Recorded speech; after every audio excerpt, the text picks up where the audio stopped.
ആരംഭിക്കാം. വിപിൻ ദാസ് പ്രാർത്ഥിച്ചാട്ട്.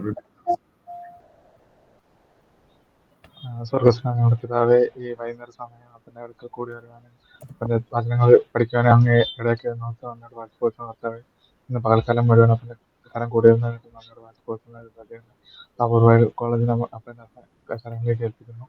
പക്ഷെ പഠിക്കുന്നവരെ എല്ലാവരെയും അപ്പൻ്റെ കരങ്ങളിലേക്ക് ഏൽപ്പിക്കുന്നു. സാറിനാരെയും അപ്പൻ്റെ കരങ്ങളിലേക്ക് ഏൽപ്പിക്കുന്നു. പക്ഷെ ഇന്ന് പഠിക്കുന്ന സാറിനെ അപ്പൻ്റെ കരങ്ങളിലേക്ക് ഏൽപ്പിക്കുന്നു.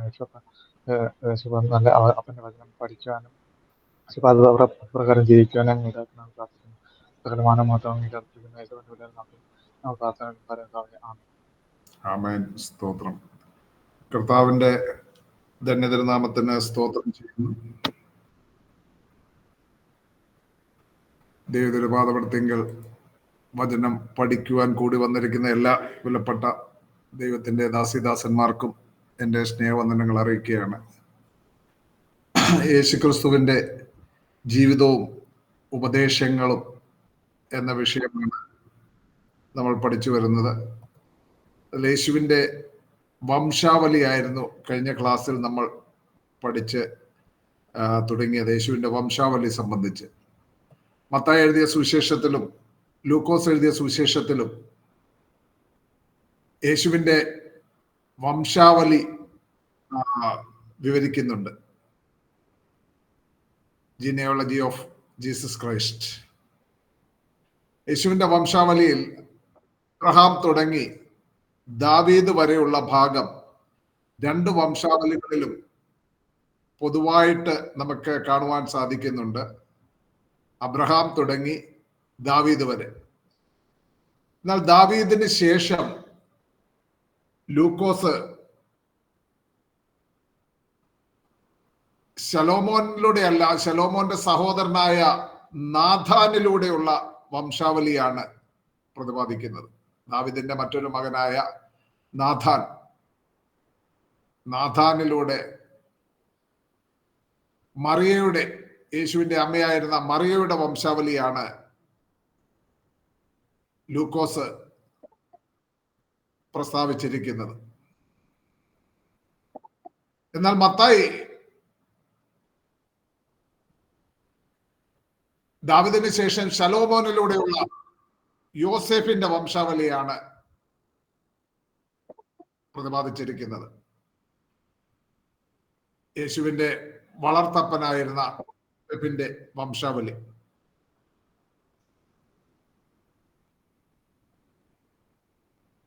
മറിയയുടെ ഭർത്താവായിരുന്ന യോസെഫിനെ പറ്റി നമ്മൾ കാണുന്നു. യോസഫ് ഹേലിയുടെ മകനെന്ന് പറഞ്ഞിരിക്കുന്നു. പക്ഷേ കഴിഞ്ഞ ക്ലാസ്സിൽ ഞാൻ പറഞ്ഞതാണ്,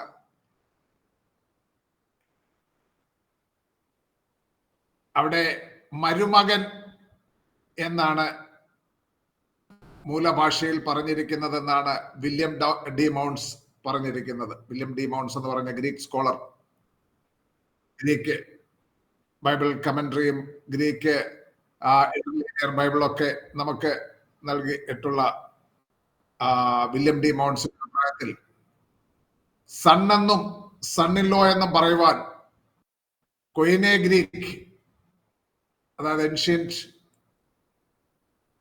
ഗ്രീക്ക്, ബിബ്ലിക്കൽ ഗ്രീക്കിൽ ഒരേ വാക്ക് തന്നെയാണ് സണ്ണെന്നും സണ്ണില്ലോ എന്നും പറയുവാൻ ഉപയോഗിച്ചിട്ടുള്ളത്. അതുകൊണ്ട് യോസെഫ് ഹേലിയുടെ മകനെന്നല്ല, ഹേലിയുടെ മരുമകനെന്നാണ് ശരിയായ പരിഭാഷ വരേണ്ടിയിരുന്നത് എന്നാണ് വില്യം ഡി മൗണ്ട്സ് അഭിപ്രായപ്പെടുന്നത്. ഗ്രീക്ക് ഭാഷ പണ്ഡിതന്മാരായ അനേകർ ആ അഭിപ്രായത്തോട് യോജിക്കുന്നുണ്ട്. അങ്ങനെ വരുമ്പോൾ ലൂക്കോസ്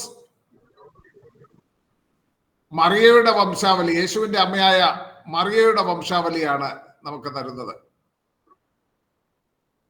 എന്നാൽ മത്തായി യേശുവിന്റെ വളർത്തപ്പനായിരുന്ന, ലീഗൽ ഫാദർ എന്ന് വേണമെങ്കിൽ പറയാം, നിയമാനുസൃതമുള്ള പിതാവ്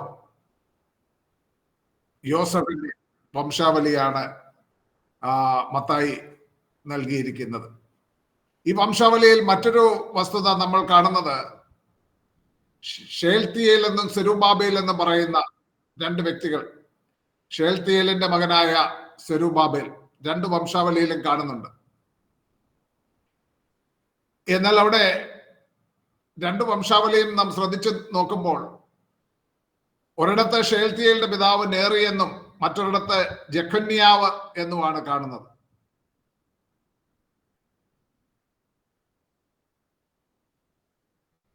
ദേവാലയം പണി കഴിപ്പിച്ച സെരുബാബേൽ യെക്കന്യാവിന്റെ മകനായ ഷേൽത്തിയേലിന്റെ മകനായ സെരുബാബേലാണ്. എന്നാൽ ലൂക്കോസ് തന്റെ വംശാവലിയിൽ പ്രസ്താവിച്ചിട്ടുള്ളത് നേരിയുടെ മകനായ ഷേൽത്തിയേൽ, ആ ഷേൽത്തിയേലിന്റെ മകനായ മറ്റൊരു സെരുബാബേൽ. അവിടെ സെരുബാബേലിന് മകൻ റേസ എന്നും മത്തായിയുടെ വംശാവലിയിൽ അബിഹൂദ് എന്നുമാണ് കാണുന്നത്. ഇതിന്റെ വിശദീകരണം സെരുബാബേൽ, ഷേൽത്തിയേൽ ഇങ്ങനെയുള്ള പേരുകൾ യഹൂദന്മാരുടെ ഇടയിൽ സർവ്വസാധാരണമായ പേരുകളായിരുന്നു. അതുകൊണ്ട് ഈ കാണുന്നത് 4 വ്യത്യസ്ത വ്യക്തികളാണ്. ഈ 2 ഷേൽത്തിയേലും 2 സെരുബാബേലും വ്യത്യസ്തരായ 2 വ്യക്തികളാണ് എന്ന് നമുക്ക് അനുമാനിക്കാം.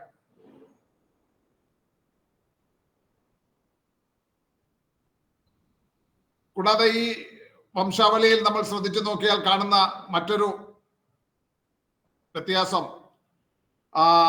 ചിലരുടെ പേരുകൾ സ്കിപ്പ് ചെയ്തിട്ടുള്ളത് കാണുവാൻ സാധിക്കും. മത്തായി എഴുതുന്ന വംശാവലിയിൽ യഹോരാമിന്റെ ശേഷം ഉസിയാവിനെയാണ് കാണുന്നത്.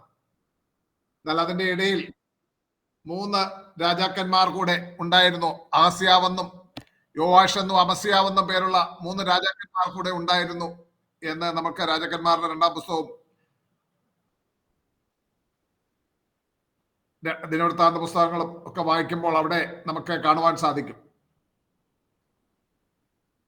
ആ പട്ടികയും കൂടെ ഞാൻ അവിടെ ഹൈലൈറ്റ് ചെയ്ത് അവിടെ കൊടുത്തിട്ടുണ്ട്. അത് നിങ്ങൾ ശ്രദ്ധിക്കുന്നത് നന്നായിരിക്കും. മത്തായി എഴുതിയ സുവിശേഷത്തിന്റെ കാതൽ യേശുവിന്റെ രാജത്വമായിരുന്നതിനാൽ ഇസ്രായേൽ രാജാവായിരുന്ന ദാവീദിന് ശേഷം അടുത്ത രാജാവായിരുന്ന ശലോമോനിലൂടെ രാജകീയ വംശാവലിയാണ് വർണ്ണിച്ചിരിക്കുന്നത്. നമ്മളെ സുവിശേഷം 2-ാം അധ്യായത്തിൽ അവിടെ വിദ്വാൻമാർ വന്നിട്ട് നമ്മൾ കാണുന്നുണ്ട്. ഹെരോദ രാജാവിന്റെ കാലത്ത് യേശു യഹൂദിയിലെ ബേത്ലഹേമിൽ ജനിച്ച ശേഷം കിഴക്ക് നിന്ന് വിദ്വാൻമാർ യെരൂശലേമിലെത്തി.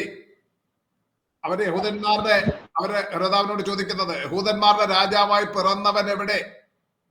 ഞങ്ങൾ അവന്റെ നക്ഷത്രം കിഴക്ക് കണ്ടവനെ നമസ്കരിപ്പാൻ വന്നിരിക്കുന്നു. യഹൂദന്മാരുടെ രാജാവായി പിറന്നവൻ. ആ നിലയിൽ മത്തായി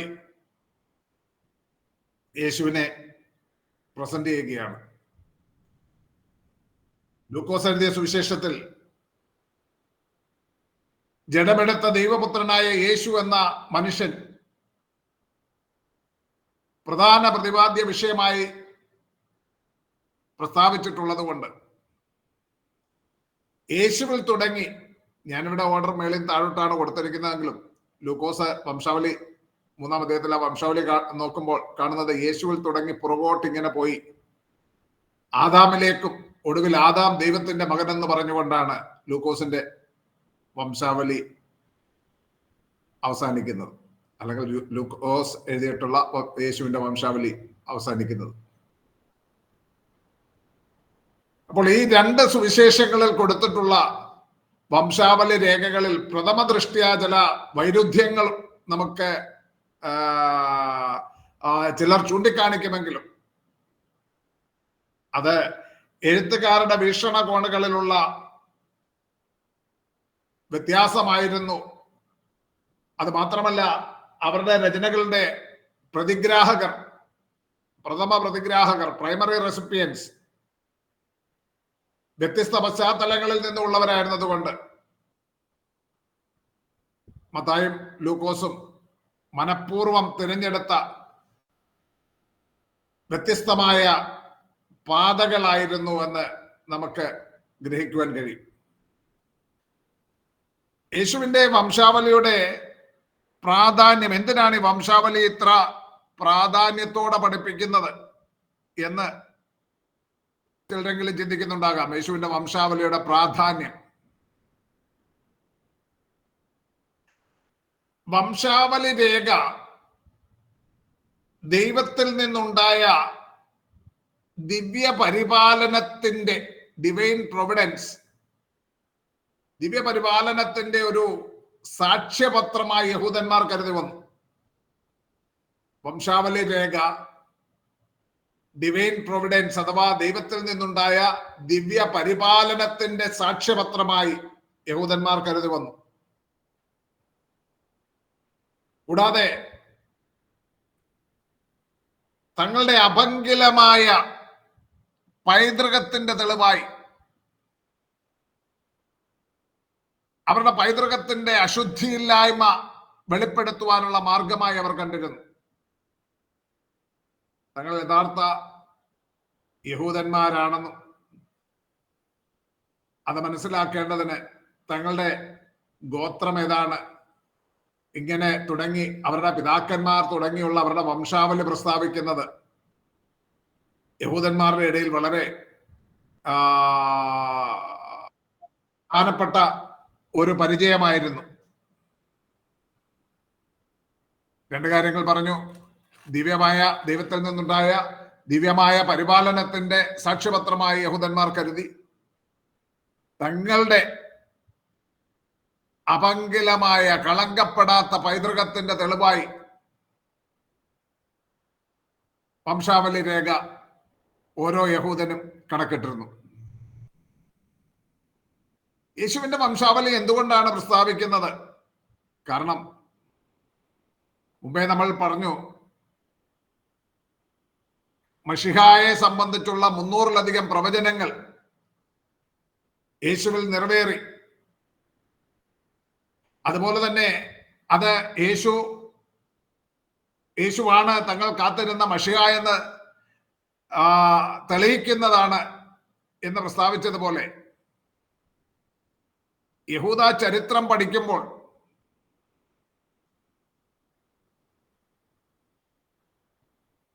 നാം മനസ്സിലാക്കേണ്ട ഒരു കാര്യം, യേശുക്രിസ്തുവിന് മുൻപും യേശുക്രിസ്തുവിന് പിൻപും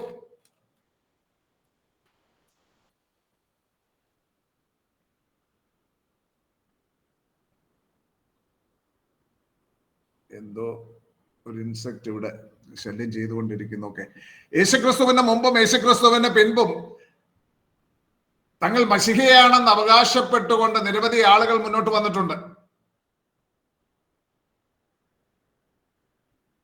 മശിഹ തങ്ങളുടെ വീണ്ടെടുപ്പുകാരനാകുമെന്നും മശിഹ തങ്ങൾക്ക് ദൈവരാജ്യം സ്ഥാപിതമാക്കുമെന്നും മിശിഹ ദാവീദിന്റെ സിംഹാസനത്തിൽ ഇരുന്നു കൊണ്ട് നീതിയോടും ന്യായത്തോടും കൂടെ തങ്ങൾക്ക് ന്യായപാലനം ചെയ്യുമെന്നും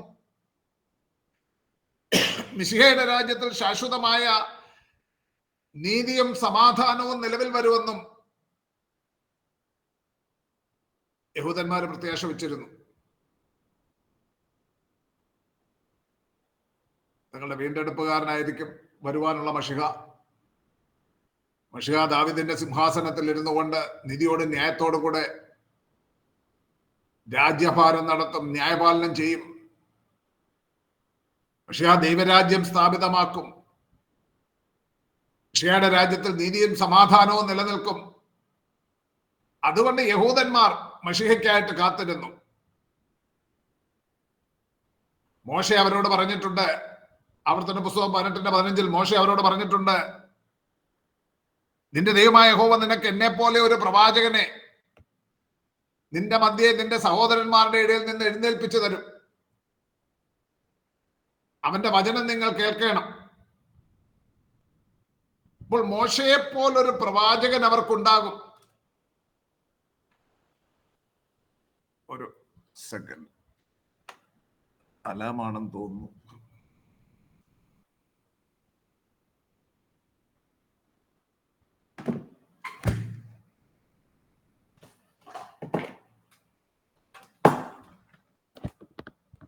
എൻ്റെ സാധാരണ ദിവസങ്ങളിൽ എൻ്റെ കൂടെ എൻ്റെ വൈഫ് കൂടെ ഇരിക്കും, അഡ്മിറ്റ് ചെയ്യാനും ഒക്കെ. ഇന്ന് ഇവിടെ എന്തൊക്കെ സാധനങ്ങൾ ഉണ്ടെന്ന് എനിക്കറിയില്ല. ഒരു മൊബൈൽ ഇവിടെ കിടന്ന് വൈബ്രേഷൻ അടിക്കുന്നതെന്ന് തോന്നുന്നു. ഇങ്ങനെ ഇടയ്ക്കിടയ്ക്ക് എൻ്റെ ശ്രദ്ധ പോകുന്നു, പക്ഷെ അത് ഓണമല്ല.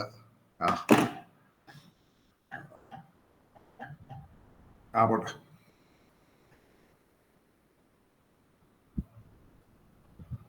അതുകൊണ്ട് തങ്ങളുടെ ഇടയിൽ ആരെങ്കിലും, യഹൂദന്മാരെ സംബന്ധിച്ചിടത്തോളം അവർ മെഷിഹയെ കാത്തിരിക്കുന്നവരായിരുന്നു. മോശയെ പോലൊരു പ്രവാചകൻ, മോശയെ പോലെ ഒരു റെഡീമർ, മോശ മിസ്രൈമി അടിമത്തത്തിൽ നിന്ന് തങ്ങളെ വീണ്ടെടുത്ത് രക്ഷിച്ചതുപോലെ തങ്ങളെ വൈദേശിക ഭരണത്തിന്റെ കീഴിൽ നിന്നും വീണ്ടെടുത്ത് രക്ഷിക്കുന്ന ഒരു മെഷിഹ വരും. ആ പ്രതീക്ഷ പലരും ചൂഷണം ചെയ്തു. പലരും തങ്ങൾ മെഷിഹയാണെന്ന് പറഞ്ഞുകൊണ്ട് അവരുടെ ഇടയിൽ അവതരിക്കുകയുണ്ടായി. ആരെങ്കിലും നന്നായിട്ട് വാക്ചാതുര്യയോടുകൂടി സംസാരിക്കുകയോ ശ്രേഷ്ഠമായ എന്തെങ്കിലും പ്രവൃത്തി ചെയ്യുകയോ എന്തെങ്കിലും ലീഡർഷിപ്പ് ഗിഫ്റ്റ്സ് ഉള്ളതായിട്ട് കാണുകയോ ചെയ്ത് കണ്ടാൽ കരിസ്മാറ്റിക് ആയിട്ടുള്ള, കരിസ്മാറ്റിക് എന്ന് പറയുമ്പോൾ ഇന്ന് ആളുകൾ തെറ്റിദ്ധരിക്കാറുണ്ട്. ആ നിലയിലല്ല.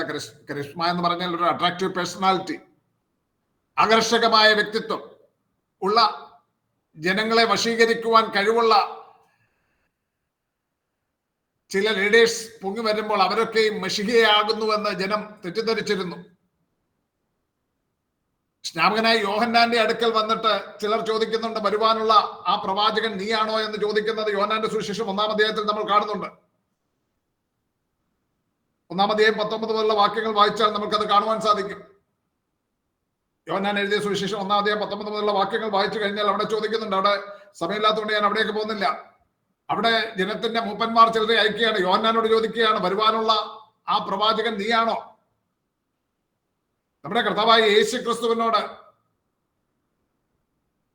കർത്താവ് ശലോമോന്റെ മണ്ഡപത്തിൽ, അതായത് യെരുശലേം ദൈവാലയത്തിന്റെ സമീപമുള്ള ശലോമോന്റെ മണ്ഡപത്തിൽ നടന്നുകൊണ്ടിരുന്നപ്പോൾ പ്രതിഷ്ഠോത്സവത്തിന്റെ വേളയിൽ ജനം ചോദിക്കുന്നുണ്ട്, നീ എത്രത്തോളം ഞങ്ങളെ ആശിപ്പിക്കുന്നു? നീ മെഷിഹയാണെങ്കിൽ സ്പഷ്ടമായി പറയുക. യോഹന്നാൻ 10-ാം അധ്യായത്തിന്റെ 22-23 വാക്യങ്ങൾ അത് കാണുന്നുണ്ട്. 6-ാം അധ്യായത്തിൽ, യോഹന്നാൻ 6-ാം അധ്യായത്തിൽ നമ്മൾ കാണുന്നുണ്ട്, യേശു 5 അപ്പവും 2 മീനും കൊണ്ട് ബഹുപുരുഷാരത്തെ പോഷിപ്പിച്ചു കഴിഞ്ഞപ്പോൾ ജനമെല്ലാം കൂടെ യേശുവിനെ രാജാവാക്കുവാൻ തുനിയുന്നു. കാരണം അസാധാരണമായ കഴിവുള്ള ഒരു ലീഡർ വരുമ്പോൾ തങ്ങൾ നോക്കി പാർത്തിരിക്കുന്ന ആ മെഷിഹ അവനായിരിക്കുമെന്ന് യഹൂദന്മാർ പ്രതീക്ഷിച്ചിരുന്നു.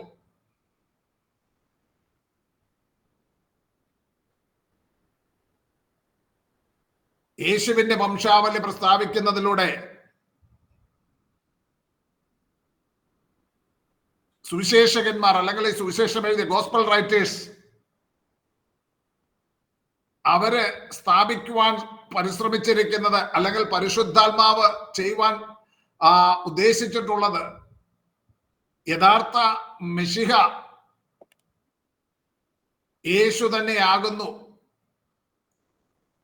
പഴയ നിയമത്തിൽ പറഞ്ഞിട്ടുള്ള പ്രവചനങ്ങളിൽ പറഞ്ഞിട്ടുള്ളത് പോലെ യഥാർത്ഥ മെഷിഹ പിശാചിന്റെ തല തകർക്കുവാൻ സ്ത്രീയുടെ സന്തതിയായി വരുമെന്ന് ഏദനിൽ വെച്ച് വാഗ്ദത്തം ചെയ്തിരുന്ന ആ മെഷിഹ, കന്യക ഗർഭിണിയായി പ്രസവിക്കുന്ന ആ മെഷിഹ, ആ വീണ്ടെടുപ്പുകാരൻ യേശുവാകുന്നു.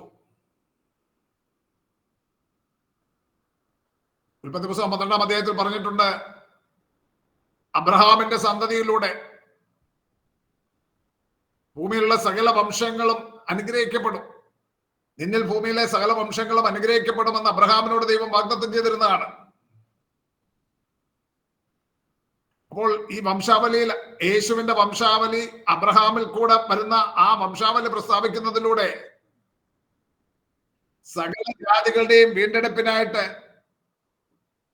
ഒരുക്കപ്പെട്ട മെഷിഹ അത് ഈ യേശുവാണ് എന്ന് ഗോസ്പൽ റൈറ്റേഴ്സ് പ്രസ്താവിക്കുകയാണ്. ഭൂമിയിലുള്ള സകല വംശങ്ങളും ശാപം നീങ്ങി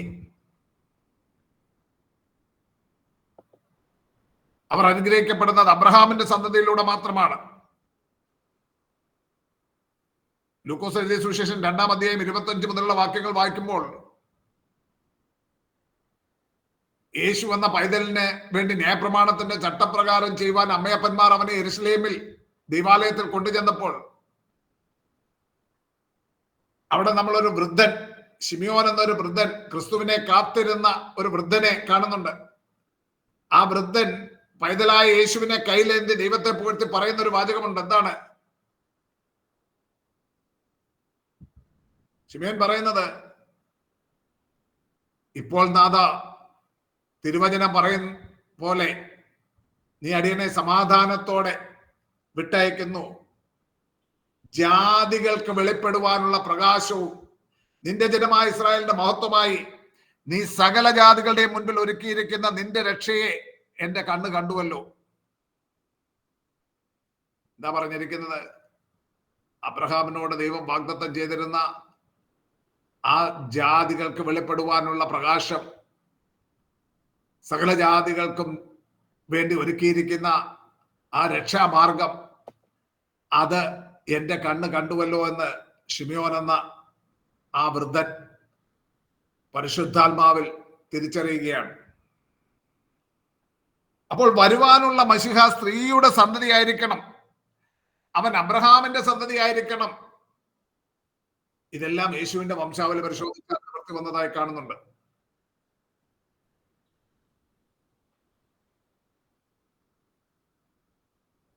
ഉൽപ്പത്തി പുസ്തകം 49 അധ്യായം വായിക്കുമ്പോൾ അവിടെ യാക്കോബ് തന്റെ പുത്രന്മാരെ വിളിച്ചവരെ അനുഗ്രഹിക്കുന്ന ഒരു കാഴ്ചയുണ്ട്.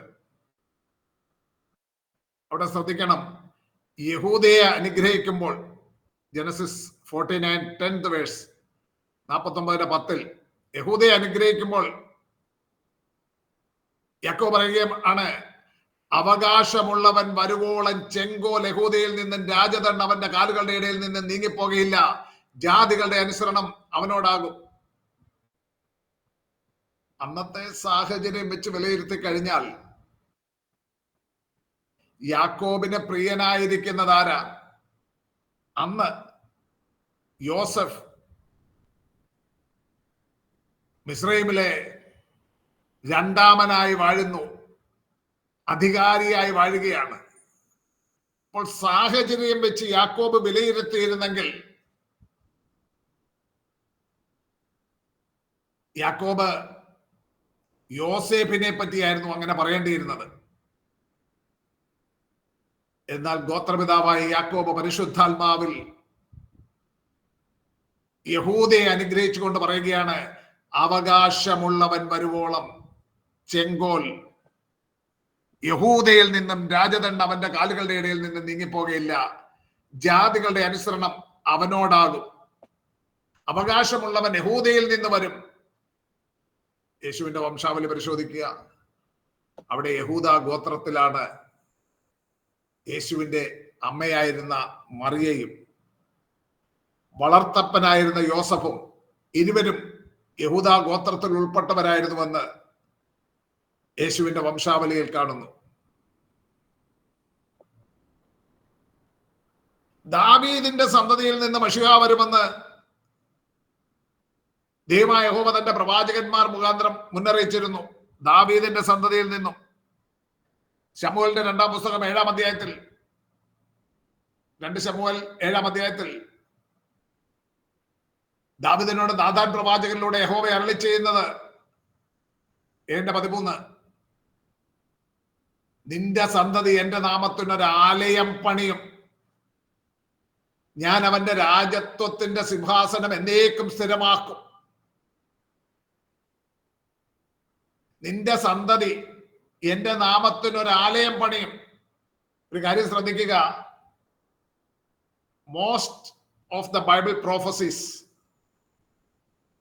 ആസ് ആൻ ഇമ്മീഡിയറ്റ് ഫുൾഫിൽമെന്റ്, അതുപോലെ തന്നെ ഒരു ഫൈനൽ ഫുൾഫിൽമെന്റും ഉണ്ട്. ഇമ്മീഡിയറ്റ് ഫുൾഫിൽമെന്റ് എന്ന് പറയാം, പറഞ്ഞു അധികം താമസിയാതെ തന്നെ നടക്കുന്ന ഒരു നിവൃത്തി, നിഴലായ ഒരു നിവൃത്തി. ഒരു ഉദാഹരണം പറഞ്ഞാൽ, യെശയ്യാപ്രവാചകന്റെ പുസ്തകത്തിൽ കന്യക ഗർഭിണിയായ മകനെ പ്രസവിക്കും എന്നൊക്കെ പറഞ്ഞ് യെശയ്യാവിനോട് പറയുമ്പോൾ അത് അടുത്ത അധ്യായത്തിൽ നിവൃത്തിയായിരിക്കുന്നതായി കാണുന്നത് യെശയ്യാവിന്റെ ഭാര്യയായിരിക്കുന്ന പ്രവാചക ഭാര്യ പ്രസവിച്ച മാർഷലാൽ ഹഷ്ബഷ് എന്ന് പറയുന്ന ഒരു മകനെ പറ്റിയുള്ള ആ പ്രവചനമായിട്ട് നമ്മൾ കാണുന്നത് ഇമ്മീഡിയറ്റ് ഫുൾഫിൽമെന്റ്. എന്നാൽ അതിന്റെ യഥാർത്ഥ ഫുൾഫിൽമെന്റ്, ഫൈനൽ ഫുൾഫിൽമെന്റ് എന്ന് പറഞ്ഞത് നമ്മുടെ കർത്താവായ യേശു ക്രിസ്തുവാണ്. നിങ്ങൾ ചിലപ്പോൾ ചോദിക്കും, അവിടെ കന്യകയല്ലല്ലോ, യെശയ്യാവിന്റെ ഭാര്യയല്ലേ പ്രസവിച്ചത് എന്നൊക്കെ ചോദിക്കും. എബ്രായ ഭാഷയിൽ അവിടെ കന്യക എന്ന് പറഞ്ഞിരിക്കുന്നതിന് അൽമ എന്നുള്ള വാക്കാണ് ഉപയോഗിച്ചിരിക്കുന്നത്. അൽമ എന്നുള്ള ആ വാക്കിന് എന്താണ്, വിവാഹപ്രായമായ ഒരു മെച്യൂർ വുമൺ എന്ന് മാത്രമേ ഉള്ളൂ അതിനർത്ഥമാക്കുന്നത്. വിവാഹപ്രായമായ ഒരു സ്ത്രീ എന്ന് മാത്രമേ അതുകൊണ്ട് അർത്ഥമാക്കുന്നുള്ളൂ. എന്നാൽ പുതിയ നിയമത്തിൽ കന്യക എന്ന് പറയുവാൻ ഉപയോഗിച്ചിരിക്കുന്ന ഗ്രീക്ക് പദത്തിന് വിർജിൻ എന്ന് നമ്മൾ ഇന്ന് പറയുന്ന അതേ അർത്ഥത്തിൽ തന്നെയാണ് അവിടെ പറഞ്ഞിരിക്കുന്നത്. അപ്പോൾ ഇവിടെ പറഞ്ഞിരിക്കുന്ന യെശയ്യാവ് 7-ാം അധ്യായത്തിൽ പറഞ്ഞിരിക്കുന്ന 7-ന്റെ 14-ാം വാക്യത്തിൽ പറയുന്നു, കന്യക ഗർഭിണിയായ ഒരു മകനെ പ്രസവിക്കുവാൻ ഇമ്മാനുവേൽ എന്ന് പേർ വിളിക്കും. തിന്മ എന്ന് തുടങ്ങി തിന്മ തള്ളി നന്മ തെരഞ്ഞെടുപ്പാൻ പ്രായമാകും മുമ്പേ അവൻ തൈരും തേനും കൊണ്ടുപോയിരിക്കും. ഇങ്ങനെ തുടങ്ങി താഴോട്ട് കുറെ കാര്യങ്ങൾ പറഞ്ഞിട്ടുണ്ട്. 7-ാം അധ്യായത്തിൽ യെശയ്യാവിന് ഒരു മകൻ പ്രസവിക്കുന്നുണ്ട്, മഹർഷലാൽ ഹഷ്ബസ്. 8-ാം അധ്യായത്തിൽ നമ്മൾ അത് കാണുന്നു. ബൈബിളിലെ ഏറ്റവും നീളമുള്ള പേരാണ് കേട്ടോ മഹർഷലാൽ ഹഷ്ബസ് എന്ന് പറയുന്നത്. ബൈബിളിലെ ഏറ്റവും നീളമുള്ള പേരാണത്. അത് പ്രവാചകന്റെ ഭാര്യയ്ക്കുണ്ടായ ആ മകൻ ഇമ്മീഡിയറ്റ് ഫുൾഫിൽമെന്റ് ആയിരുന്നു. എന്നാൽ അതിന്റെ ഫൈനൽ ഫുൾഫിൽമെന്റ് എന്ന് പറയുന്നത് മത്തായിയുടെ സുവിശേഷത്തിൽ നമ്മൾ കാണുന്ന നമ്മുടെ കർത്താവായ യേശു ക്രിസ്തുവിന്റെ ജന്മമാണ്.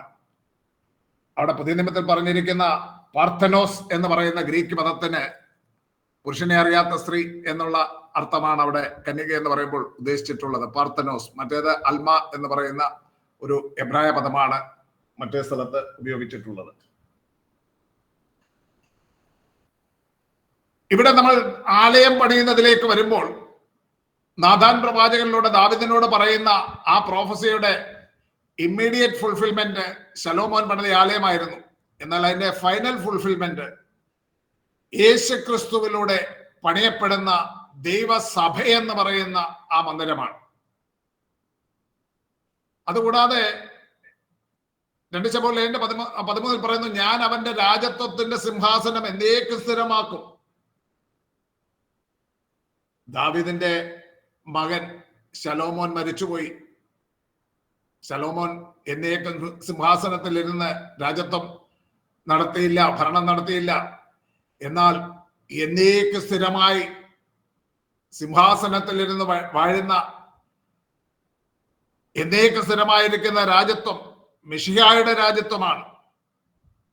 ആ മിശിഹ ദാവീദിന്റെ സന്തതിയായിരിക്കുമെന്ന തിരുവെഴുത്തിന് നിവർത്തി വരേണ്ടതിന് യേശു ദാവീദിന്റെ സന്തതിയായി ജനിച്ചു എന്ന് യേശുവിന്റെ വംശാവലി വെളിപ്പെടുത്തുന്നു.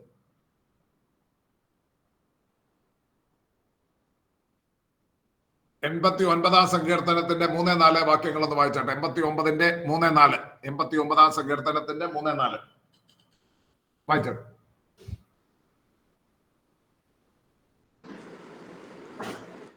എന്റെ വൃദ്ധനോട് ഞാൻ ഒരു നിയമവും എന്റെ ദാസനായ ദാവീദിനോട് സത്യവും ചെയ്തിരിക്കുന്നു. നിന്റെ സന്തതിയെ ഞാൻ എന്നേക്കും സ്ഥിരപ്പെടുത്തും, നിന്റെ സിംഹാസനത്തെ തലമുറ തലമുറയോളം ഉറപ്പിക്കും.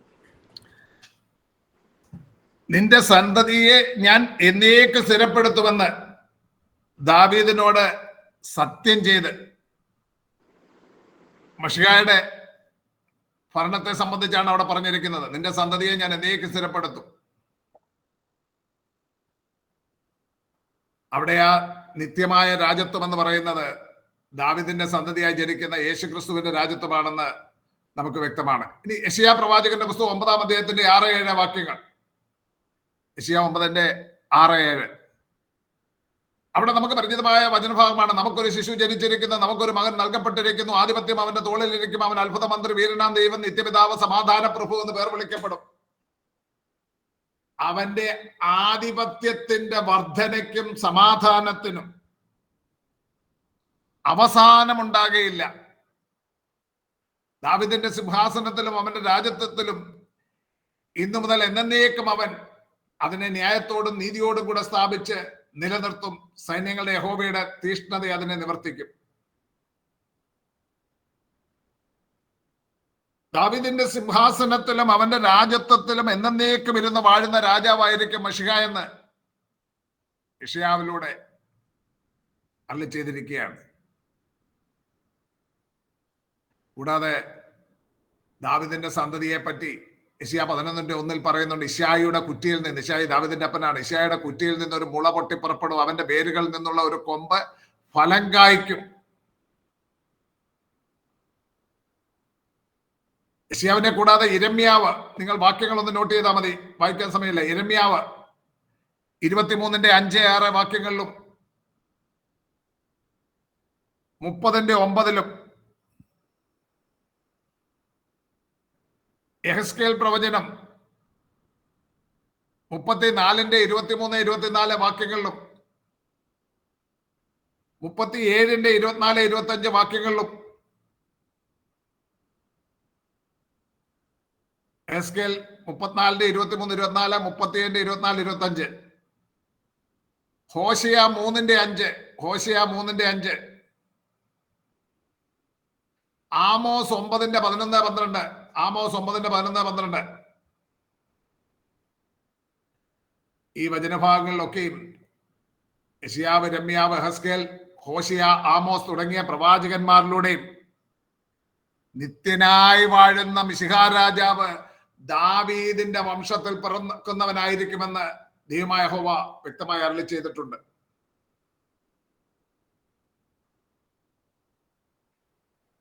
മത്തായും ലൂക്കോസും യേശുവിന്റെ വംശാവലി വിവരിക്കുമ്പോൾ അവൻ ദാവീദിന്റെ വംശത്തിൽ പിറന്നവനായിരുന്നു എന്ന് വെളിവാക്കുന്നു. മത്തായി യേശുവിന്റെ രാജകീയ വംശാവലി തന്നെ രേഖപ്പെടുത്തിയിട്ടുണ്ട്. ലൂക്കോസ് ദാവീദിന് ശേഷം നാഥാനിലൂടെയുള്ള വംശാവലിയാണ് പറയുന്നത്, മുമ്പേ ഞാൻ പറഞ്ഞതാണ്. ഇനി വേറൊരു കാര്യം കൂടെ വംശാവലി സംബന്ധിച്ച്, ലൂക്കോസിന്റെ സുവിശേഷത്തിൽ യേശുവിന്റെ വംശാവലി രേഖപ്പെടുത്തിയിരിക്കുന്ന ആ സ്ഥാനം ശ്രദ്ധിക്കണം.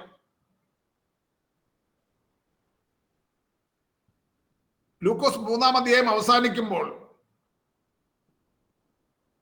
യേശുവിന്റെ വംശാവലിയുടെ അഗ്രഭാഗത്തായി നാം കാണുന്നത്, ഞാൻ പറഞ്ഞല്ലോ ലൂക്കോസ് റിവേഴ്സ് ഓർഡറിലാണ് പോകുന്നത്. യേശുവിന്റെ മുകളിലോട്ട് പോയി അങ്ങ് അത് കഴിഞ്ഞിട്ട് ആദാം കഴിഞ്ഞിട്ട് പിന്നെന്താ പറയുന്നത്?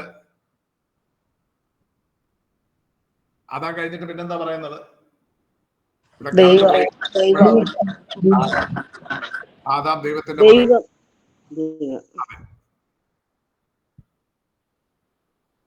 ആദാം ദൈവത്തിന്റെ മകൻ. അടുത്തതായിട്ട് ആദാം ദൈവത്തിന്റെ മകൻ എന്ന് പറഞ്ഞിരിക്കുന്നതിന്റെ തൊട്ടടുത്തതായി നാം കാണുന്നത് പിന്നെന്താണ്?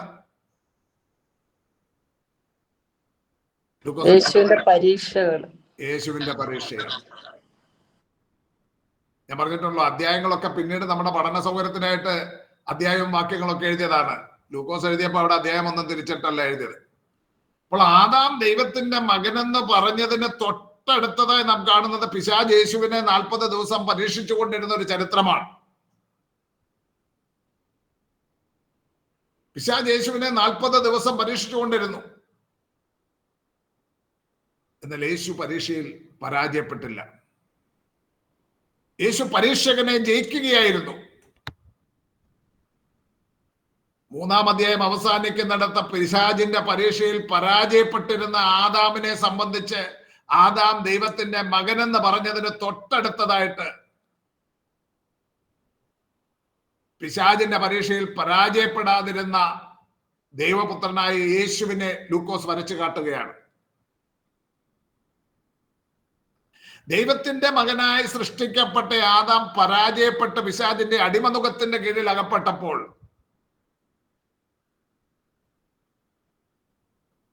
ദൈവം തന്നെ മനുഷ്യനായി ജഡമെടുത്തു. അതാണ് ദൈവപുത്രനായ യേശു.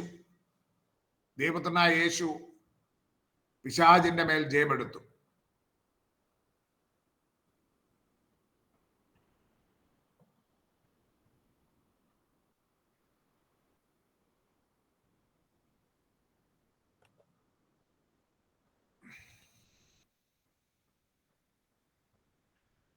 പിശാചിന്റെ പരീക്ഷയിൽ പരാജയപ്പെട്ട ഒന്നാമത്തെ മനുഷ്യനായി മനുഷ്യനായ ആദാമിനെ വായനക്കാരുടെ ഓർമ്മയിലേക്ക് കൊണ്ടുവന്ന ശേഷം പിശാചിന്റെ പരീക്ഷകളെ ജയിച്ച ജയാളിയായ രണ്ടാമത്തെ മനുഷ്യന്റെ പ്രവർത്തികൾ ലൂക്കോസ് വിവരിക്കുകയാണ്. പരാജയപ്പെട്ട ഒന്നാം മനുഷ്യൻ, ജയാളിയായ രണ്ടാം മനുഷ്യൻ. പരാജയപ്പെട്ട ആദാമിൽ നിന്നും ജയാളിയായ ക്രിസ്തുവിലേക്ക്. സത്യം പറഞ്ഞാൽ ബൈബിളിന്റെ പൊതുവിലുള്ള ഇതിവൃത്തം അത് തന്നെയല്ലേ? ബൈബിളിന്റെ പൊതുവിലുള്ള ഇതിവൃത്തം അത് തന്നെയല്ലേ? പരാജയപ്പെട്ട ആദാമിൽ നിന്നും ജയാളിയായ ക്രിസ്തുവിലേക്ക്. ഒന്ന് ശ്രദ്ധിച്ചു നോക്കിയേ. ഉൽപ്പത്തി പുസ്തകം ആരംഭിക്കുമ്പോൾ തുടങ്ങി മനുഷ്യനെ ദൈവം സൃഷ്ടിച്ചു. 3-ാം അധ്യായത്തിൽ വന്നപ്പോൾ അവിടെ പരാജയപ്പെട്ട മനുഷ്യനെ കാണുകയാണ്. ഒടുവിൽ വെളിപ്പാട് പുസ്തകം അവസാനിക്കുന്ന ആ ഭാഗത്തേക്ക് വരുമ്പോൾ ജയാളിയായി നിൽക്കുന്ന ക്രിസ്തുവിനെയാണ് നമ്മൾ കാണുന്നത്. ബൈബിളിന്റെ പൊതുവായ ഇതിവൃത്തം തന്നെ അത് തന്നെയാണ്. ലൂക്കോസ് വിവരിക്കുന്ന വംശാവലിയിൽ ആദാമിലേക്ക് നീളുമ്പോൾ അബ്രഹാമിന് ജഡത്തിലുണ്ടായ സന്തതികളായ ഇസ്രായേൽ മക്കളെ കൂടാതെ, മത്തായി ജഡത്തിലുണ്ടായ സന്തതികളെ പറ്റി പറയുമ്പോൾ ലൂക്കോസ് ജഡത്തിലുണ്ടായ സന്തതികളായ ഇസ്രായേൽ മക്കളെ കൂടാതെ ജഡത്തിലുണ്ടായവരല്ലെങ്കിലും വിശ്വാസത്താൽ അബ്രഹാമിന്റെ സന്തതികൾ എന്ന പദവി ലഭിച്ചവരായ ജാതികളെ ചൂണ്ടിക്കാണിച്ചുകൊണ്ട് യേശുക്രിസ്തുവിലൂടെ അവരും അനുഗ്രഹിക്കപ്പെടും. അങ്ങനെ നിന്നിൽ ഭൂമിയിലെ സകല വംശങ്ങളും അനുഗ്രഹിക്കപ്പെടുമെന്ന് അബ്രഹാമിനോടുള്ള വാഗ്ദത്തത്തിന്റെ നിവർത്തി. അബ്രഹാമിന്റെ വാഗ്ദത്തത്തിന് ജാതികളും അവകാശികളായി മാറുമെന്ന് സൂചിപ്പിക്കുകയാണ്.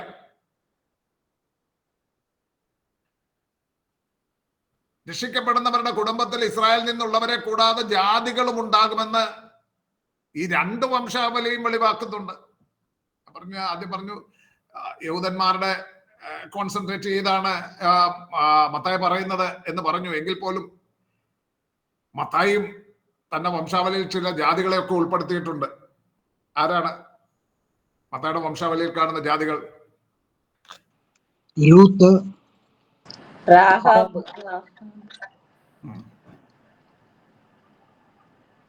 താമാർ, രാഹാബ്, രൂത്ത് തുടങ്ങിയ സ്ത്രീകൾ ജാതികളായി.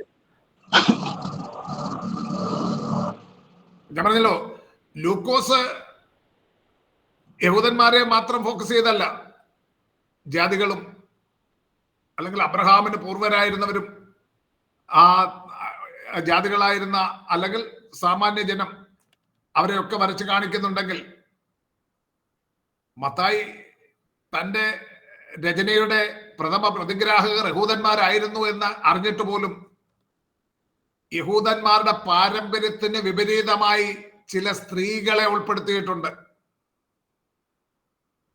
4 സ്ത്രീകൾ, വ്യക്തമായി 4 സ്ത്രീകളുടെ പേര് പറയുന്നുണ്ട്. ഒരുവളെ പറ്റി ഇന്നാരുടെ ഭാര്യയായിരുന്നവൾ എന്ന് പറയുന്നുണ്ട്. ഇവിടേക്ക് ഞാൻ പിന്നീട് വരാം. Tamar, Rahab, Ruth.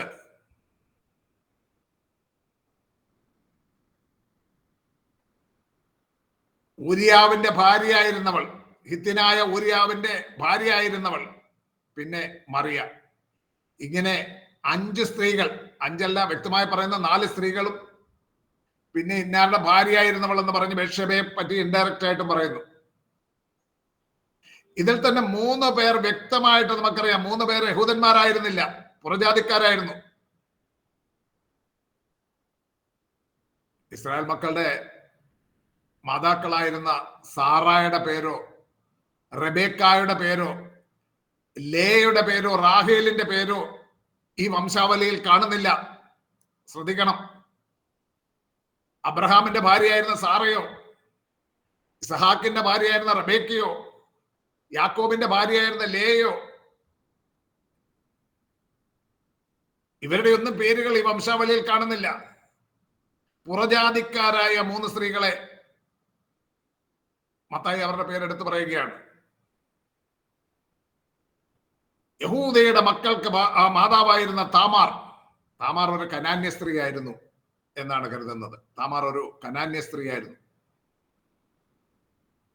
അതുകൂടാതെ ശലോമോന്റെ ഭാര്യയും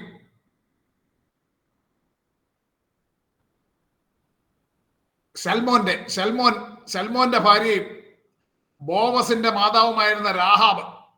ശൽമോന്റെ ഭാര്യയും ബോവസിന്റെ മാതാവുമായിരുന്ന രാഹാബ് ഒരു കനാന്യ സ്ത്രീയായിരുന്നു.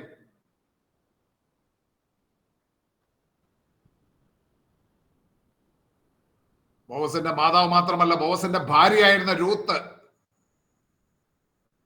എവിടുത്തുകാരിയായിരുന്നു? നിങ്ങൾ എന്റെ കൂടെ ഉണ്ടോ? മോവാബി സ്ത്രീയായിരുന്നു. ബത്ശേബയുടെ പേര് വ്യക്തമായി പറയുന്നില്ല എങ്കിലും ഊരിയാവിന്റെ ഭാര്യയായിരുന്നവൾ എന്ന് പറയുന്നുണ്ട്. ഊരിയാവ് ഹിത്യനായിരുന്നു, എന്നാൽ ബത്ശേബ ഒരു യഹൂദ സ്ത്രീയായിരുന്നു. ബത്ശേബ അഥവാ എബ്രായ നാമം ബത്ത് ഷൂവ എന്നാണ്. ബത്ത് ഷൂവ അവളുടെ പേരിന് ഡോട്ടർ ഓഫ് ഓത്ത്, ആണയുടെ മകൾ, പ്രതിജ്ഞയുടെ മകൾ എന്നാണ് അർത്ഥം. ബത്ത് ഷൂവ എന്നുള്ള പേരിന് ഡോട്ടർ ഓഫ് ഓത്ത്, ആണയുടെ മകൾ അല്ലെങ്കിൽ പ്രതിജ്ഞയുടെ മകൾ എന്ന അർത്ഥം. അവളുടെ അപ്പന്റെ പേര് ഏലിയാം എന്നായിരുന്നു. എലിയാം എന്നായിരുന്നു. 2 ശമൂവേൽ 11:3 നിങ്ങൾ പിന്നെ നോക്കിയാൽ മതി. 2 ശമൂവേൽ 11:3 ബത്ശൂവയുടെ അപ്പന്റെ പേര് പറയുന്നുണ്ട്. എലിയാം എന്ന് പറയുന്നത് സർവ്വസാധാരണമായ ഒരു എബ്രായ നാമമായിരുന്നു.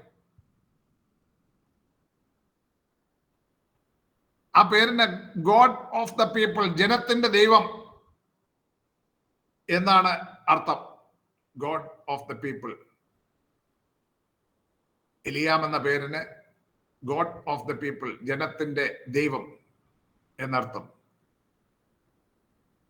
1 ദിനവൃത്താന്തം 3:5 എലിയാമിന് മറ്റൊരു പേര് കാണുന്നുണ്ട്, അമ്മിയേൽ. ബത്ശൂവയുടെ പിതാവിന് അമ്മിയേൽ എന്ന് പേര് പറയുന്നുണ്ട് 1 ദിനവൃത്താന്തം 3:5.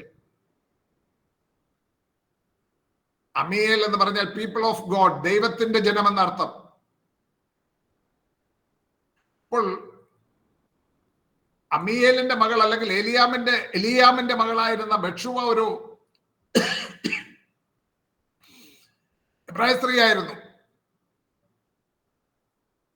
അതുപോലെ തന്നെ വംശാവലിയിൽ കാണുന്ന 5ാമത്തെ സ്ത്രീ യേശുവിന്റെ അമ്മയായ മറിയയാണ്. മറിയ വിശുദ്ധയായി ജീവിച്ചിരുന്ന ഒരു യഹൂദ കന്യകയായിരുന്നു. അപ്പോൾ നോക്കുക, യേശുവിന്റെ വംശാവലിയിൽ യഹൂദന്മാരുടെ പാരമ്പര്യത്തിന് വിപരീതമായി ചില സ്ത്രീകളുടെ പേരുകൾ വന്നിരിക്കുകയാണ്. അവരുടെ പ്രിയരായിരുന്ന, അവരുടെ മാതാക്കളായിരുന്ന സാറ, റബേക്ക, ലേയ തുടങ്ങിയവരുടെ പേരുകളല്ല പിന്നെ കാണുന്നത്. പുറജാതിക്കാരായിരുന്ന 3 സ്ത്രീകൾ, പിന്നെ ഒരു ഹിത്യനായ അടിമയുടെ ഭാര്യ. എനിക്ക് വളരെ വളരെ വളരെ വളരെ എന്നെ ആകർഷിച്ച ഒരു പദപ്രയോഗമാണ്. അവിടെ ബത്ശേബയുടെ പേര് പറയാതെ ഹിത്യനായ ഊരിയാവിന്റെ ഭാര്യയായിരുന്നവൾ എന്ന് പറയുകയാണ്. ഊരിയാവിന് പോലും യേശുവിന്റെ വംശാവലിയിൽ കടന്നുകൂടുവാൻ ഇടയായി തീർന്നു. അത് പരിശുദ്ധാത്മാവ് മനഃപൂർവ്വം അങ്ങനെ ചെയ്തതാണ്. ദൈവത്തിന്റെ ഹിതപ്രകാരം സംഭവിച്ചത് തന്നെയാണ്. ഊരിയാവിനെ പോലെ വിശ്വസ്തനായിരുന്ന ഒരു അടിമ, ധീരനായിരുന്ന ഒരു യോദ്ധാവ്, അവൻ വഞ്ചിക്കപ്പെട്ടു, കൊല ചെയ്യപ്പെട്ടു. എന്തുമായിക്കൊള്ളട്ടെ, ഊരിയാവിന്റെ പേര് വരുമ്പോൾ യേശുവിന്റെ വംശാവലിയിൽ ഒരു അടിമയുടെ പേര് കൂടെ വന്നിരിക്കുകയാണ്. അന്യജാതിക്കാരനായ ഒരു അടിമയുടെ പേര്. ഇനി നിങ്ങൾ ഗലാത്യ ലേഖനം 3:26 മുതൽ 29 വരെയുള്ള വാക്യങ്ങൾ ഒന്ന് വായിച്ചേ. എന്താണ് ഞാൻ ഇവിടെ പ്രസ്താവിക്കുവാൻ പരിശ്രമിച്ചുകൊണ്ടിരിക്കുന്നതെന്ന് നിങ്ങൾക്കപ്പോൾ മനസ്സിലാവും. ഗലാത്യർ 3:26 മുതൽ 29 വരെ.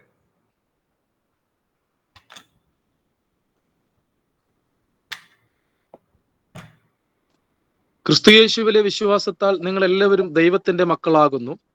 ക്രിസ്തുവിനോട് ചേരുവാൻ സ്നാനമേറ്റിരിക്കുന്ന നിങ്ങൾ എല്ലാവരും ക്രിസ്തുവിനെ ധരിച്ചിരിക്കുന്നു. അതിൽ യഹൂദനും യവനനും എന്നില്ല, ദാസനും സ്വതന്ത്രനും എന്നില്ല, ആണും പെണ്ണും എന്നുമില്ല. നിങ്ങൾ എല്ലാവരും ക്രിസ്തുയേശുവിൽ ഒന്നത്രേ. ക്രിസ്തുവിനുള്ളവരെങ്കിലോ നിങ്ങൾ അബ്രഹാമിന്റെ സന്തതിയും വാഗ്ദത്ത പ്രകാരം അവകാശികളും ആകുന്നു. നോക്കിയേ, ഇപ്പോൾ ഞാൻ ആ പറഞ്ഞു വന്ന കാര്യങ്ങളുടെ സാരം, അല്ലെങ്കിൽ എവിടേക്കാരെന്ന് ഞാൻ നിങ്ങളെ നയിക്കുവാൻ പരിശ്രമിച്ചത് എന്നുള്ളത് നിങ്ങൾക്ക് മനസ്സിലായി കാണും. യേശുക്രിസ്തുവിലൂടെ സ്ഥാപിതമായ ഈ പുതിയ വ്യവസ്ഥിതിയുടെ ഒരു ചിത്രം ആ വംശാവലിയിൽ തന്നെ, മത്തായിയുടെ ആ വംശാവലിയിൽ തന്നെ കാണുന്നുണ്ട്. ഗലാത്യ ലേഖനത്തിൽ പൗലോസ് പറയുന്നത്, യേശുക്രിസ്തുവിലുള്ള വിശ്വാസത്താൽ നിങ്ങളെല്ലാവരും ദൈവത്തിന്റെ മക്കളാകുന്നു. പാരമ്പര്യങ്ങൾ കൊണ്ടല്ല, വിശ്വാസത്താലാണ് ദൈവത്തിന്റെ മക്കളാകുവാൻ കഴിയുന്നത്. യേശുക്രിസ്തുവിനെ രക്ഷിതാവും കർത്താവുമായി സ്വീകരിക്കുന്നതിലൂടെ മാത്രമേ രക്ഷ പ്രാപിക്കുവാൻ കഴിയുകയുള്ളൂ. നോക്കുക, ആ വംശാവലിയിൽ പറഞ്ഞിരിക്കുന്നത് പോലെ തന്നെ പൗലോസ് ഇവിടെ പറയുകയാണ്, അതിൽ യഹൂദന് യവനനെന്നില്ല, ദാസനും സ്വതന്ത്രനെന്നില്ല, ആണും പെണ്ണുമെന്നില്ല. യേശുവിന്റെ വംശാവലിയിൽ യഹൂദൻ മാത്രമായിരുന്നില്ല, കനാന്യനും മോവാബ്യനും പിന്നെ അവകാശികൾ മാത്രമായിരുന്നില്ല, അടിമകളും ഹിത്യനായ ഊരിയാവിനെ പോലുള്ള അടിമയും എല്ലാം ഉണ്ടായിരുന്നു.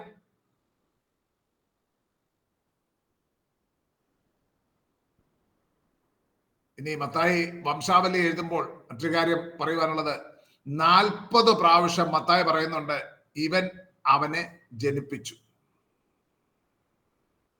എന്നാൽ 1-ാം അധ്യായം 16-ാം വാക്യത്തിൽ വരുമ്പോൾ മറിയയിൽ നിന്ന് ക്രിസ്തു എന്ന പേരുള്ള യേശു ജനിച്ചു എന്ന് പ്രസ്താവിച്ചിരിക്കുന്നു.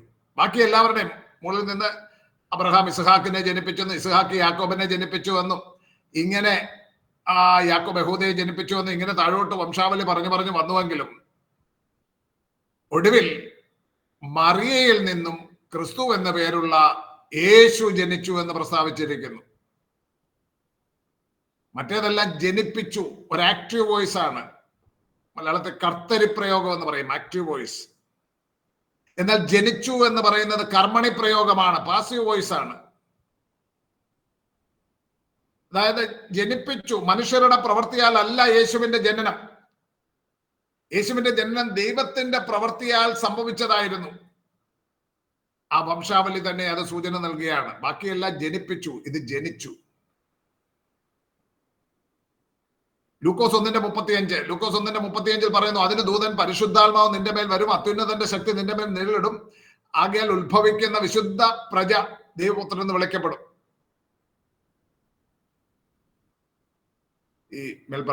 ഈ പറഞ്ഞിരിക്കുന്ന വസ്തുതകളെല്ലാം യേശുവിന്റെ വംശാവലി 2 സുവിശേഷങ്ങൾ രേഖപ്പെടുത്തിയിരിക്കുന്നത്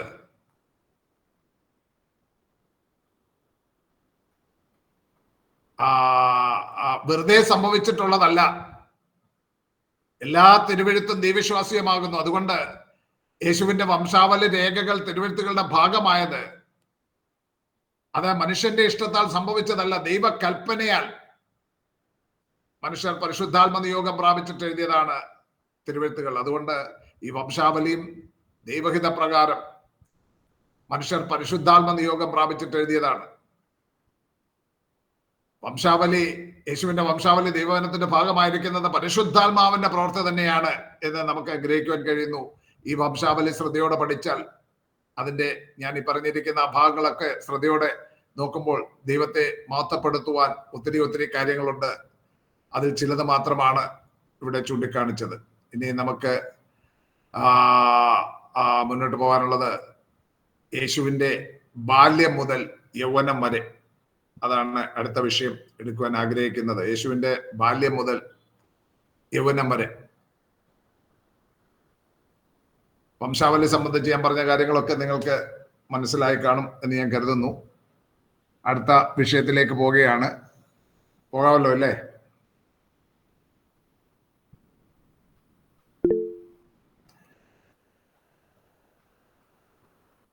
യേശുവിന്റെ ജനന വിവരണവും വംശാവലിയും മത്തായി എഴുതിയ സുവിശേഷത്തിലും ലൂക്കോസ് എഴുതിയ സുവിശേഷത്തിലും വിവരിച്ചിട്ടുണ്ട്. എന്നാൽ യേശുവിന്റെ ബാല്യം മുതൽ യൗവനം വരെയുള്ള കാലഘട്ടത്തിന്റെ,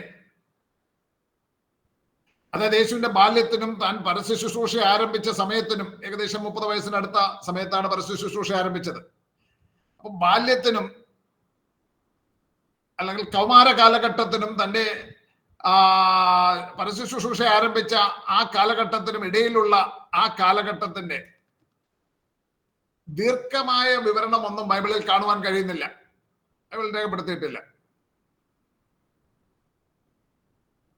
അതുകൊണ്ട് തന്നെ യേശുവിന്റെ ഭൗമിക ജീവിതത്തിലെ ഈ കാലഘട്ടത്തെക്കുറിച്ച് മനുഷ്യനിർമ്മിതമായ നിരവധി കെട്ടുകഥകളുണ്ട്. എന്നാൽ അതൊന്നും ദൈവവിശ്വാസീയമല്ലാത്ത കാര്യങ്ങളാണെന്നും മനുഷ്യന്റെ ഭാവനാ സൃഷ്ടികളാകിയാൽ വചനത്തിലില്ലാത്ത കാര്യങ്ങളുടെ പുറകെ പോയാൽ അത് വിശ്വാസ ഭ്രംശത്തിനല്ലാതെ ഗുണീകരണത്തിനോ ആത്മിക വർധനയ്ക്കോ പ്രയോജനം ചെയ്യില്ല. അങ്ങനെയുള്ള കെട്ടുകഥകളെ അവയുടെ നാമങ്ങൾ പോലും ഉദ്ധരിക്കാതെ അവഗണിക്കുകയാണ് ഉത്തമം. ഞാനും ഒത്തിരി കെട്ടുകഥകൾ, ഒത്തിരിയില്ല, ചിലതൊക്കെ ഞാനും കേട്ടിട്ടുണ്ട്. അത് നമ്മൾ അവഗണിച്ചാൽ മതി. നമുക്ക് വേണ്ടതൊക്കെ ദൈവവചനത്തിൽ നൽകി തന്നിട്ടുണ്ട്. യേശുവിന്റെ ബാല്യകാലത്തിൽ സംഭവിച്ചതായ ചുരുക്കം ചില കാര്യങ്ങൾ ദൈവവചനത്തിൽ കാണുന്നുണ്ട്. അത് മാത്രം ഒന്ന് പരിശോധിക്കാം. യേശുവിന്റെ മാതാപിതാക്കളെ സംബന്ധിച്ച് അവർ ന്യായപ്രമാണ കർമ്മങ്ങൾ വളരെ നിഷ്ഠയോടെ അനുസരിച്ചിരുന്നുവെന്ന് ദൈവവചനം സൂചിപ്പിക്കുന്നുണ്ട്. മത്തായി 1:19 വായിക്കുമ്പോൾ, മത്തായി 1:19 യോസെഫിനെ പറ്റി പറയുന്നത്, അവളുടെ ഭർത്താവായ യോസെഫ് നീതിമാനായിരുന്നു എന്ന് പറയുമ്പോൾ അവന് ആദാമ്യ പാപം ഒന്നും ഉണ്ടായിരുന്നില്ല എന്നല്ല മനസ്സിലാക്കേണ്ടത്. ആ കാലഘട്ടത്തിലെ ഒരു പ്രയോഗമായിരുന്നു. ആ പ്രയോഗത്തിലൂടെ അർത്ഥമാക്കുന്നത് ന്യായപ്രമാണ കർമ്മങ്ങൾ വളരെ നിഷ്ഠയോടെ അനുസരിച്ചിരുന്ന വ്യക്തിയാണ്. യോസഫ് നീതിമാനായിരുന്നു എന്ന് പറയുന്നതിലൂടെ അർത്ഥമാക്കുന്നത് ന്യായപ്രമാണ കർമ്മങ്ങൾ, അവരുടെ പെരുന്നാളുകൾ, ഉത്സവങ്ങളെല്ലാം ആചരിച്ചു, യാഗങ്ങൾ നടത്തിയിരുന്നു, നേർച്ചകൾ അർപ്പിച്ചിരുന്നു. ഈ കാര്യങ്ങളെല്ലാം വളരെ നിഷ്ഠയോടെ ചെയ്തിരുന്ന ഒരു വ്യക്തിയായിരുന്നു. അങ്ങനെയുള്ള വ്യക്തികൾക്കാണ് യഹൂദ സമൂഹം അന്ന് നീതിമാന്മാരെന്ന് അംഗീകാരം നൽകിയിരുന്നത്. ലൂക്കോസ് 2-ാം അധ്യായത്തിന്റെ 41-ാം വാക്യം വായിക്കുമ്പോൾ, ലൂക്കോസ് 2:41 അവിടെ പറയുന്നുണ്ട്, അവന്റെ അമ്മയപ്പന്മാർ ആണ്ടുതോറും പെസഹാ നാളിന് യെരൂശലേമിലേക്ക് പോകും.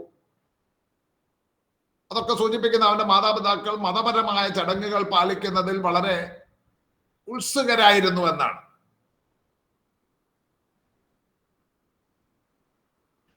നമുക്കറിയാം, നമ്മുടെ കർത്താവ് യേശു ജനിച്ചത് അന്നത്തെ മതമേധാവികളായി എണ്ണപ്പെട്ടിരുന്ന പരീക്ഷന്മാരിൽ ഒരുവനായോ ന്യായശാസ്ത്രിമാരിൽ ഒരുവനായോ അല്ല യേശു ജനിച്ചത്. യേശു ഒരു സാധാരണ തൊഴിലാളിയുടെ മകനായി ജനിച്ചു, ഒരു തച്ചനായി ജീവിച്ചിരുന്നു. മർക്കോസ് എഴുതിയ സുവിശേഷം 6-ാം അധ്യായത്തിന്റെ 1 മുതൽ 3 വരെയുള്ള വാക്യങ്ങൾ നാം ഇങ്ങനെ കാണുന്നുണ്ട്. മർക്കോസ് 6:1 മുതൽ 3 വരെ. യേശു തന്റെ പിതൃനഗരത്തിൽ ചെന്നു. ശബത്തായപ്പോൾ അവൻ പള്ളിയിൽ ഉപദേശിച്ചു. അത് കേട്ട് വിസ്മയിച്ച ജനം, ഇവ എവിടെ നിന്ന്? ഇവന് കിട്ടിയ ജ്ഞാനവും ഇവന്റെ കയ്യാൽ നടക്കുന്ന വീര്യപ്രവർത്തികളും എന്ത്?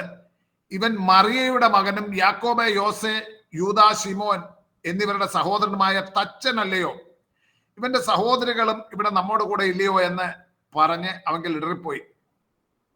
ഒരു സാധാരണ തച്ചനായി ജനിച്ച വ്യക്തി, അന്നത്തെ ന്യായപ്രമാണ പണ്ഡിതന്മാരായിരുന്ന പരീക്ഷന്മാരിൽ ഒരുവനായിട്ടോ, പൗലോസ് ഒരിക്കൽ പറയുന്നുണ്ട്, ഞാൻ പരീക്ഷന്മാരുടെ മകനാണെന്നൊക്കെ പറയുന്നുണ്ട്. അങ്ങനെയൊന്നും ഒരു പാരമ്പര്യം ഒന്നുമില്ലാതെ ഒരു സാധാരണ തച്ചനായി ജനിച്ച വ്യക്തിയായിരുന്നു യേശു. യെശയ്യാ പ്രവാചകന്റെ ചുരുൾ വായിച്ച് ജനത്തോട് ഉപദേശിക്കുമ്പോൾ ജനം ആശ്ചര്യം കൂറുകയാണ്. ഇവൻ ഈ ജ്ഞാനം എവിടെ നിന്ന് കിട്ടി? ഇവനൊരു തച്ചന്റെ മകനല്ലയോ എന്നവർ ചോദിക്കുകയാണ്.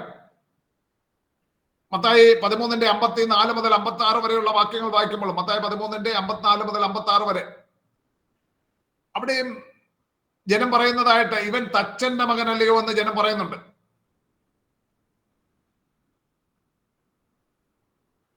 യേശു ജനിച്ചത്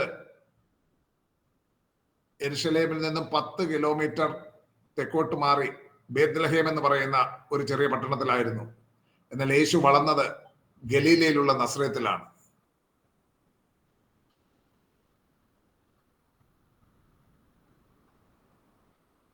യേശു ജനിച്ചത് ബേത്ലഹേമിലാണെങ്കിലും വളർന്നത് ഗലീലയിലുള്ള നസ്രയത്തിലാണ്. ഹെരോദ് ദ ഗ്രേറ്റ് എന്ന് പറയുന്ന മഹാനായ ഹെരോദാവിന്റെ മരണത്തിന്, ഹെരോദാവ് മരിച്ചത് BC 4-ലാണ്, BC 4-ൽ, അതിന് കുറഞ്ഞത് 2 വർഷങ്ങൾക്ക് മുൻപ് യേശു ജനിച്ചു. അപ്പൊ നിങ്ങൾ ചിലർ ചിന്തിക്കും AD എന്നും BC എന്നും 2000 യേശുവിന്റെ ജനനത്തിന് മുമ്പും യേശുവിന്റെ ജനനത്തിന് പിൻപും എന്നല്ലേ എന്ന് പറയുന്നത്. പിന്നെ എന്താണ് ഈ പറയുന്നത്? BC 4-ന് 2 വർഷം മുൻപ് BC 6-ൽ എങ്കിലുമാണ് യേശു ജനിച്ചതെന്ന് പറയുന്നത്. അത് നിങ്ങൾക്ക് വേണമെങ്കിൽ മറ്റൊരു ദിവസം ഞാൻ എക്സ്പ്ലെയിൻ ചെയ്യാം. ഇന്ന് വേണമെങ്കിൽ പിന്നീട് പറയാമായിരുന്നു. പക്ഷേ എനിക്ക് ഇമ്മീഡിയറ്റ് ക്ലാസ് കഴിഞ്ഞ ഉടൻ ഒരു സ്ഥലത്ത് പോകേണ്ട അത്യാവശ്യമുള്ളത് കൊണ്ട് എനിക്കത് എക്സ്പ്ലെയിൻ ചെയ്യാൻ പറ്റില്ല. അത് നിങ്ങൾ ഗ്രിഗോറിയൻ കലണ്ടർ എന്ന് പറയുന്ന പോപ്പ് ഗ്രിഗറിയുടെ സമയത്ത് കലണ്ടറിന്റെ ചില ക്രമീകരണങ്ങൾ നടത്തിയതിനെ പറ്റി പഠിച്ചു കഴിയുമ്പോൾ നിങ്ങൾക്കത് മനസ്സിലാകും. ഇല്ലെങ്കിൽ മറ്റൊരു അവസരത്തിൽ ഞാനത് എക്സ്പ്ലെയിൻ ചെയ്യാം. അപ്പോൾ തൽക്കാലം ഇത് മനസ്സിലാക്കുക. ഹെരോദ് ദ ഗ്രേറ്റ്, യേശു ജനിച്ചപ്പോൾ ഭരണത്തിലുണ്ടായിരുന്ന ഹെരോദാവ് അങ്ങനെ BC 4-ൽ മരിച്ചു. അപ്പോൾ അയാളുടെ മരണത്തിന് കുറഞ്ഞത് 2 വർഷങ്ങൾക്ക് മുൻപ് യേശു ജനിച്ചു. കാരണം വിദ്വാൻമാര് അന്വേഷിച്ചു വന്ന ആ സമയത്തെ പറ്റി പറയുമ്പോൾ അവിടെ മനസ്സിലാക്കുന്നത് യേശുവിന്റെ ജനനം കഴിഞ്ഞിട്ട് 2 വർഷമെങ്കിലും വന്ന് കഴിഞ്ഞിരുന്നു. വിദ്വാൻമാർ വന്നപ്പോൾ കാലിത്തൊഴുത്തിൽ ചെന്ന് കണ്ടത് ആട്ടിടയന്മാരാണ്. ഞാൻ മുൻപ് പറഞ്ഞതാണ്, അവർ ഇമ്മീഡിയറ്റ് ചെന്ന് കണ്ടവരാണ്. വിദ്വാൻമാര് കിഴക്ക് നിന്ന് ദൂരെ നിന്ന് വന്നതാണ്. മത്തായി ആ സംഭവം ഇങ്ങനെ പറയുന്നുണ്ട്. കിഴക്ക് നിന്ന് വിദ്വാൻമാർ ബേത്ലഹേമിലെ വീട്ടിൽ വന്ന് യേശുവിനെ അമ്മയായ മറിയോടുകൂടെ കണ്ടു, വീണവനെ നമസ്കരിച്ചു. നിക്ഷേപപാത്രങ്ങളെ തുറന്ന് അവന് പൊന്നും കുന്തിരിക്കവും മൂരും കാഴ്ചവെച്ചു. അവര് വന്ന കാലിത്തൊഴുത്തിലല്ല, പൊന്നും കുന്തിരിക്കവും മൂരും കൊണ്ട് കാഴ്ചവെച്ചത് കാലിത്തൊഴുത്തിലല്ല, ആട്ടിടയന്മാരുമല്ല അത് കൊണ്ടുവന്നത്, വിദ്വാൻമാരാണ്. അവര് വീട്ടിലാണ് കൊണ്ട് കാഴ്ചവെച്ചത്. ആ സംഭവം നടക്കുന്നത് 2 വർഷങ്ങൾക്കെങ്കിലും, കുറഞ്ഞത് 2 വർഷങ്ങൾക്ക്, യേശുവിന്റെ ജനനത്തിന് 2 വർഷം ശേഷമാണെന്ന് മനസ്സിലാകാം. അവിടെ മത്തായി പറയുമ്പോൾ 2-ാം അധ്യായത്തിൽ കാണുന്നുണ്ട്. അവർ പോയ ശേഷം കർത്താവിന്റെ ദൂതൻ യോസേഫിന്റെ സ്വപ്നത്തിൽ പ്രത്യക്ഷനായി, നീ എഴുന്നേറ്റ് ശിശുവിനെയും അമ്മയെയും കൂട്ടിക്കൊണ്ട് മിസ്രൈമിലേക്ക് ഓടിപ്പോയി, ഞാൻ നിന്നോട് പറയും വരെ അവിടെ പാർക്കുക. ഹെരോദാവ് ശിശുവിനെ നശിപ്പിക്കേണ്ടതിന് അവനെ അന്വേഷിപ്പാൻ ഭാവിക്കുന്നു എന്ന് പറഞ്ഞു. അവൻ എഴുന്നേറ്റ് ശിശുവിനെയും അമ്മയെയും രാത്രിയിൽ തന്നെ കൂട്ടിക്കൊണ്ട് പുറപ്പെട്ട് മിസ്രൈമിലേക്ക് പോയി. ഹെരോദാവിന്റെ മരണത്തോളം അവൻ അവിടെ പാർത്തു. മിസ്രൈമിൽ നിന്ന് ഞാൻ എന്റെ മകനെ വിളിച്ചു വരുത്തി എന്ന് കർത്താവ് പ്രവാചകൻ മുഖാന്തരം അരുളി ചെയ്ത് നിവൃത്തിയാകുവാൻ സംഗതി വന്നു. അപ്പോൾ ഹെരോദാവിന്റെ മരണശേഷം യോസഫ് ശിശുവിനെയും അമ്മയെയും കൂട്ടിക്കൊണ്ട് ഇസ്രായേൽ ദേശത്ത് വന്നു. എന്നാൽ അന്ന് യഹൂദിയയിൽ ഹെരോദാവിന്റെ മകനായ അർക്കലിയോസ് ഹെരോദാവിന് പകരം വാഴുകയായിരുന്നു. ഹെരോദാവിന് ശേഷം ഞാൻ നേരത്തെ ആദ്യത്തെ ക്ലാസ്സുകളിൽ തന്നെ കാണിച്ചാണ്, രാജ്യം വിഭജിക്കപ്പെട്ടു. അന്ന് യഹൂദിയയിൽ വാണിരുന്നത് അർക്കലിയോസ് ആയിരുന്നു. വളരെ ദുഷ്ടനായ ഒരു ഭരണാധികാരിയായിരുന്നു അർക്കലിയോസ്. അതുകൊണ്ട് അവിടേക്ക് പോകാതെ യേശുവിനെ കൂട്ടിക്കൊണ്ട് അവന്റെ അമ്മയപ്പന്മാർ നസ്രയത്തിലേക്ക്, ഗലീലയിലെ നസ്രയത്തിലേക്ക് പോയി എന്ന് മത്തായി 2-ാം അധ്യായം 19 മുതൽ 23 വരെയുള്ള വാക്യങ്ങൾ പറയുന്നുണ്ട്. മത്തായി 2-ന്റെ 19 മുതൽ 23 വരെയുള്ള ഭാഗങ്ങൾ അത് പറയുന്നുണ്ട്. യേശുവിന്റെ ബാല്യം മുതലുള്ള ആ കാലഘട്ടത്തെ പറ്റി പറയുമ്പോൾ അടുത്ത പറയാനുള്ള ബാർമിത്സ്വ എന്ന് പറഞ്ഞൊരു ചടങ്ങിനെ പറ്റിയാണ്. ഞാൻ ഇന്ന് അവിടേക്ക് പോകുന്നില്ല, 8 മണിയായി. ഞാൻ ക്ലാസ് ഇവിടെ അവസാനിപ്പിക്കുകയാണ്. ഇന്നത്തെ ക്ലാസ് ഇവിടെ ഞാൻ കൺക്ലൂഡ് ചെയ്യുകയാണ്.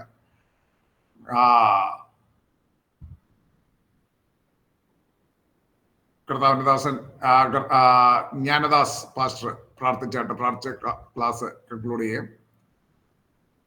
ജ്ഞാനദാസ് പാസ്റ്റർ പ്രാർത്ഥിച്ച.